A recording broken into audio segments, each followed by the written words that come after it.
দ্বিতীয়তে আৰু এটা আমি কাম কৰিব পাৰো যে মোক আজি 10,000 টকা বেংকৰ পৰা লোন লাগে।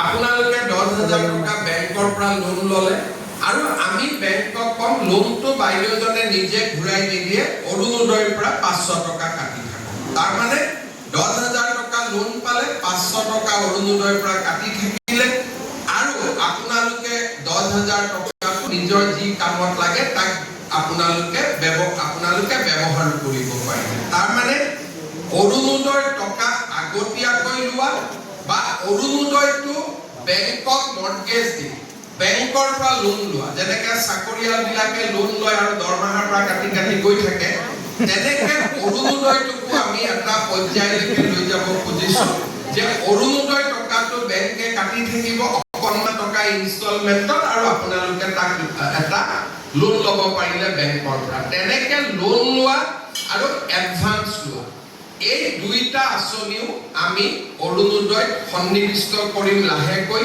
তৃতীয়তে অৰুণোদয়ৰ হিতাধিকাৰী সংখ্যা বঢ়াম আৰু চতুৰ্থতে আমি অৰুণোদয়ৰ পুঁজিও আমি লাহে লাহে বৃদ্ধি কৰি গৈ থাকিম যাতে ই আপোনালোকৰ সহায় কৰিব পাৰে, ই আপোনালোকক বিপদৰ সময়ত সহায় কৰিব পাৰে।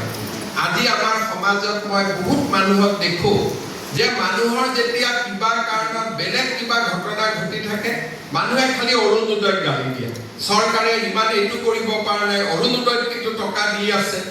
এইটো কথা মানুহে বুজি নাপায় যে অৰুণোদয় টকাটো হিমন্ত বিশ্ব শৰ্মাৰ ঘৰত নাহে। অৰুণোদয় টকাটোৱে 37 লাখ মহিলাৰ মুখত হাঁহি বিৰিঙাই 37 লাখ মহিলাই এই অৰুণোদয় আঁচনিটোৰ বাবে প্ৰত্যেক মাহত অপেক্ষা কৰি থাকে।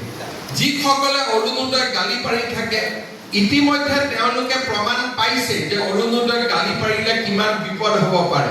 এইবাৰ ইলেকশ্যনৰ ৰিজাল্টতে মাসকলে দেখুৱাই দিলে যে অৰুণোদয় গালি পৰা পাৰ্টিক কোনেও ভোট নিদিয়ে আৰু সেইকাৰণে অৰুণোদয় গালি গালাজ কৰিব নালাগে, বৰঞ্চ চৰকাৰক ক'ব লাগে যে অৰুণোদয়টো বাঢ়িলে অলপ বঢ়াই দিয়ক বুলিহে ক'ব লাগে, তেতিয়াহে আই মাতৃসকলে ভাল পাব। তাকে নকৰি বহুত মানুহে খালি মুখটো গালি পাৰিব নোৱাৰে, তেতিয়া অৰুণোদয়টোক গালি পাৰি থাকে।